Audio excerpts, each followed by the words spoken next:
जीव हमारी जाति है, मानव धर्म हमारा। हिंदू मुस्लिम सिख ईसाई धर्म नहीं कोई न्यारा।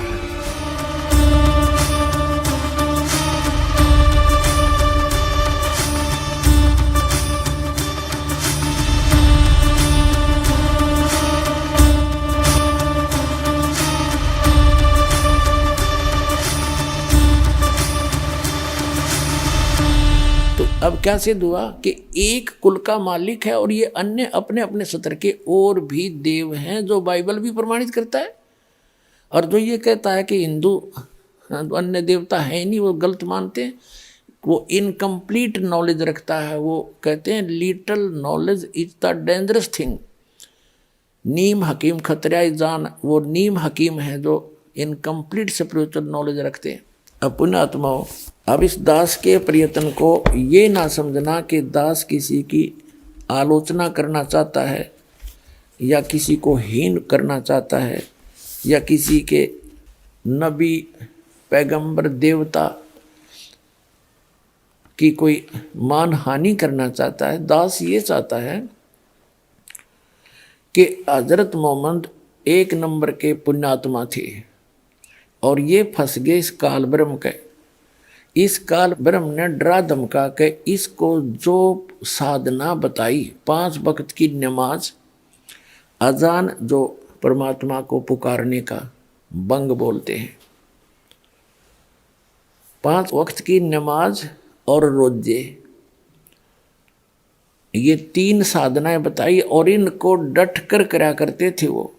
हजरत मोहम्मद जी जैसा ईमान अल्लाह पर कोई नहीं ला सकता। मुसलमान भाई जितना ईमान उन्होंने उस कुरान शरीफ के ज्ञान दाता को कंप्लीट गॉड मान के उन्होंने उसके ऊपर ईमान लाया, और उन जैसी भक्ति भी कोई नहीं कर सकता। उस इतनी साधना करने के बाद हजरत मोहम्मद जी को उसकी भक्ति का क्या बेनिफिट हुआ? एक तरफ तो कुरान शरीफ में कहा है कि वो अल्लाह ताला, अल्लाह अकबर बड़ा मेहरबान है, बड़ा दयालु है, रहमत करता है, पापों को नाश करता है। वो बिल्कुल सही बोला है, वो तो सही है, वो तो ऐसा ही है। लेकिन हजरत मोहम्मद जी को उनकी रहमत नहीं मिली, उनका लाभ नहीं मिला। उसका कारण क्या रहा कि उस अल्लाह अकबर की way of worship, method of worship, पूजा का मार्ग, पूजा की विधि नहीं है। सूरत फुरकानी 25 आयत नंबर 52 से 59 में स्पष्ट कर दिया कुरान शरीफ के ज्ञानदाता ने कि वो अल्लाह अकबर तो वो है जिसने 6 दिन में सृष्टि रची, 7वें दिन तख्त पर जा बैठे, वो है क्रिएटर। और उसकी खबर कुरान शरीफ का ज्ञानदाता नहीं जानता। वो कुरान शरीफ में नहीं है जो ज्ञान उसने बताया हजरत मोहम्मद को जबरील देवता के माध्यम से। उसने अपने सत्र की विधि बताई है कि मेरे सत्र की ये साधना है और इसकी साधना से पाप नाश नहीं हो सकते, जो कर्म में वही मिलेगा आपको, उसमें कोई परिवर्तन नहीं हो सकता। और यही गीता ज्ञानदाता 8वें अध्याय के 13वें श्लोक में कहता कि मेरा जो मंत्र है ओम इति एकाक्षरम ब्रह्म व्यवहारण माम अनुस्मरण ये प्रयाति तजन देहम सयाति परमाम गतिम, कि मेरे सत्र का, मेरी पूजा का केवल एक ओम अक्षर है, नथिंग एल्स। इसका अंतिम सांस तक जो भक्ति करता हुआ शरीर छोड़कर जाएगा वो ब्रह्म से मिलने वाली परम गति प्राप्त होगी। और ब्रह्म से मिलने वाली परम गति कौन सी है? ब्रह्मलोक। 8वें अध्याय के 16वें श्लोक में कहा कि ब्रह्मलोक में गए हुए प्राणी भी पुनरावृत्ति में है, उनका भी जन्म मृत्यु होता। फिर गीता ज्ञानदाता ने 8वें अध्याय के 5 और 7 में तो अपने विषय की साधना बताई कि मेरी भक्ति करेगा मुझे प्राप्त होगा, ब्रह्मलोक में आ जाएगा, लेकिन जन्म मृत्यु तेरी भी रहेगी मेरी भी रहेगी, मोक्ष नहीं हो सकता। और जैसा कर्म करेगा वैसा फल भी मिलता रहेगा। लेकिन 8वें अध्याय के प्रथम मंत्र में अर्जुन ने पूछा कि किम तत् ब्रह्म, उसका उत्तर दिया 8वें अध्याय के 3रे श्लोक में गीता में कि वो परम अक्षर ब्रह्म है। तो 8वें अध्याय के 5 से 7 तक तो अपनी विधि बताता गीता ज्ञानदाता, और उसके विषय में इसने बता दिया जन्म मृत्यु तेरी भी रहेगी मेरी भी रहेगी, यहाँ शांति हो नहीं सकती, युद्ध तो करना ही पड़ेगा। और युद्ध करना तो वहाँ शांति कहाँ। इसलिए 18वें अध्याय के 66वें श्लोक में कहा कि तू सर्वभाव से उस परमेश्वर की शरण में जा, उसकी कृपा से ही तू परम शांति को और सनातन परम धाम को प्राप्त होगा।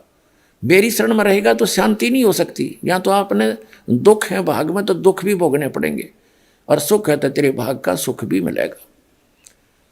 उसके लिए ऑप्शन छोड़ दिया है कि तत्वदर्शी संतों को पूछ, मैं नहीं जानता उसकी भक्ति विधि। 17वें अध्याय के 23वें श्लोक में गीता ज्ञानदाता ने उस परम अक्षर ब्रह्म सच्चिदानंद घन ब्रह्म, ब्रह्म ने माने सच्चिदानंद घन ब्रह्म की भक्ति का संकेत किया है कि उसके 3 मंत्र का जाप है। ओम तो सार्वजनिक कर दिया, वो तो उसका है ही, और तत् और सत वो सांकेतिक छोड़ दिए, उसको तत्वदर्शी संत बताएगा। तो वो दोनों कोड वर्ड जो हैं वो दास के पास है, वो कंप्लीट कोर्स है।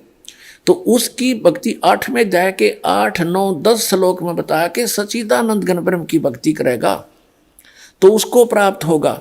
8वें अध्याय के 5 और 7 में कहा कि मेरी भक्ति करेगा तो मुझे प्राप्त होगा। ब्रह्म की साधना करने वाला ब्रह्मलोक में जाएगा। गीता अध्याय नंबर 8 के श्लोक नंबर 16 में स्पष्ट कर दिया है कि ब्रह्मलोक पर्यंत सभी पुनरावृत्ति के अंदर है।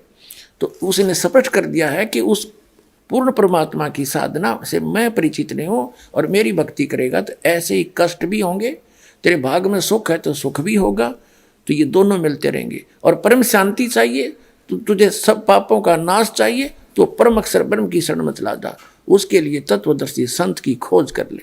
तो वो तत्वदर्शी संत ये दास रामपाल दास सतलोक आश्रम पर वाला जिला है, हिसार हरियाणा में भारत के अंदर है। तो पुण्यात्माओं, दास की प्रार्थना है वो सत भक्ति इस दास के पास उपलब्ध है। आपको कभी दुख नहीं होगा, परमात्मा हरदम साथ रहेगा। वो अल्लाह अकबर की भक्ति उसने खुद आकर के यहाँ बताई है, वो ज्ञान इस दास के पास उपलब्ध है। उसको प्राप्त करो, अपना कल्याण करवाओ।